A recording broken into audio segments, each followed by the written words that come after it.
اکثر ایسا ہوتا ہے نا کہ تاریخ میں کچھ لوگ ایسے کام کر جاتے ہیں جو پوری دنیا کو بدل دیتے ہیں، لیکن وہ خود کہیں پردے کے پیچھے رہ جاتے ہیں۔ آج ہم ایسی ہی ایک بہت عظیم خاتون کی کہانی سنیں گے، حفصہ بنت عمر۔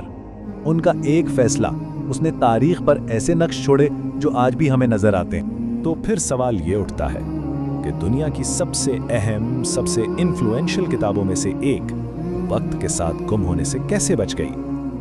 اس سوال کا جواب وہی حفصہ کی زندگی کی کہانی میں چھپا ہوا ہے، اور اسی کو آج ہم سمجھنے کی کوشش کریں گے۔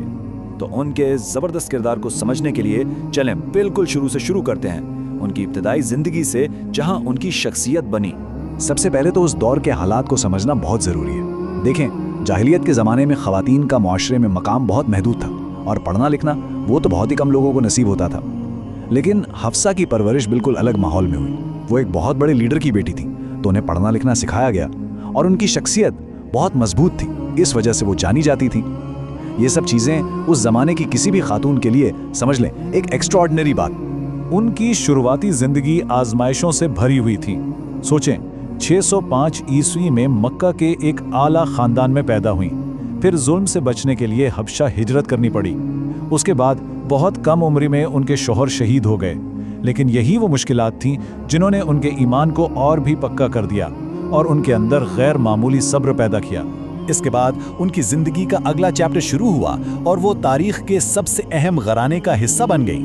جب ان کا نکاح پیغمبر اسلام سے ہوا تو وہ اچانک سے اسلامی وحی اور علم کے بالکل سینٹر میں آ گئی، اور اسی رشتے کی وجہ سے انہیں امہات المومنین کا لقب ملا۔ اس کا مطلب ہے مومنوں کی مائیں۔ یہ ایک بہت ہی اہم اور معزز ٹائٹل تھا جو پیغمبر اسلام کی بیویوں کو دیا جاتا تھا۔ اس سے معاشرے میں ان کے بلند مرتبے کا پتہ چلتا تھا۔ نبی اکرم کے گھر میں حفصہ کا جو سادہ سا کمرہ تھا، وہ جلد ہی سیکھنے، سکھانے اور عبادت کا ایک اہم مرکز بن گیا۔ وہ خود ایک عالمہ تھیں، اور جیسے جیسے قرآن کی آیات نازل ہوتی وہ فوراً انہیں حفظ کر لیتی تھیں۔ مطلب وہ وحی کے سورس کے اتنے قریب تھی کہ اس سے زیادہ قریب ہونا ممکن ہی نہیں تھا۔ لیکن پھر ایک بحران پیدا ہوا، ایک ایسا خطرہ جس نے قرآن کے مستقبل کو ہی داؤ پر لگا دیا، اور یہی وہ ٹرننگ پوائنٹ ہے جہاں حفصہ کا کردار سب سے اہم ہو جاتا ہے۔ ہوا یہ کہ جنگ یمامہ کے بعد مسلمانوں کو ایک بہت بڑے کرائسس کا سامنا کرنا پڑا۔ اس جنگ میں بہت سے حفاظ شہید ہو گئے۔ حفاظ یعنی وہ لوگ جنہوں نے پورا قرآن زبانی یاد کیا ہوا تھا، اپنے سینوں میں محفوظ کیا ہوا تھا۔ اس سے ایک ریل ڈینجر پیدا ہو گیا کہ شاید قرآن کے کچھ حصے ہمیشہ کے لیے گم ہو جائیں۔ تو اس کرائسس کے جواب میں جو سلیوشن نکالا گیا، اس کے بالکل مرکز میں حفصہ تھیں۔ ان کا کردار بہت ہی اہم، بہت ہی ضروری تھا، اور اسی وجہ سے انہیں ہمیشہ قرآن کی محافظ کے طور پر یاد رکھا جاتا ہے۔ تو قرآن کو محفوظ کرنے کا پلان کچھ اس طرح سے بنا۔ سٹیپ 1، ان کے والد عمر بن الخطاب نے اس وقت کے خلیفہ سے کہا کہ اس کو ایک کتاب کی شکل میں جمع کرنا چاہیے۔ سٹیپ 2، پھر آیات کو بہت احتیاط سے جمع کیا گیا، کھجور کے پتوں سے، چمڑے کے ٹکڑوں سے، اور جو حفاظ زندہ تھے ان کی یادداشت سے۔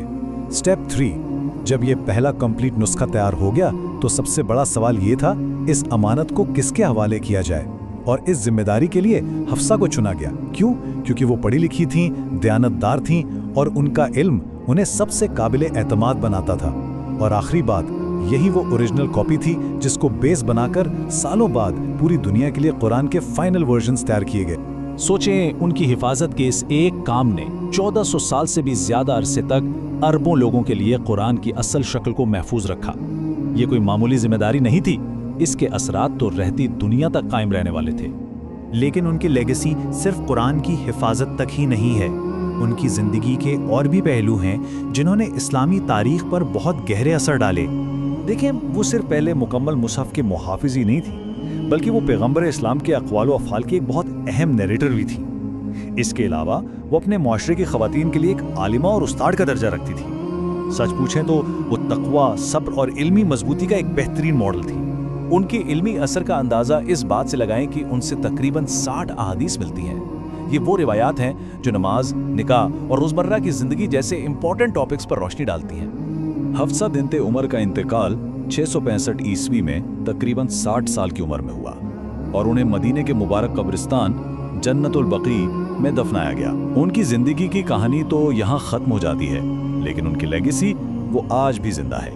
تو آخر میں یہ سوال ضرور اٹھتا ہے کہ علم کے ایسے ہی نہ جانے کتنے گمنام محافظوں کی وجہ سے اور کون کون سی انمول کہانیاں ہیں جو وقت کے ساتھ مٹنے سے بچ گئیں۔ حفصہ کی کہانی ہمیں یہ یاد دلاتی ہے کہ کبھی کبھی تاریخ کا سب سے بڑا خزانہ کسی ایک فرد کے ہاتھوں میں دے دیا جاتا ہے،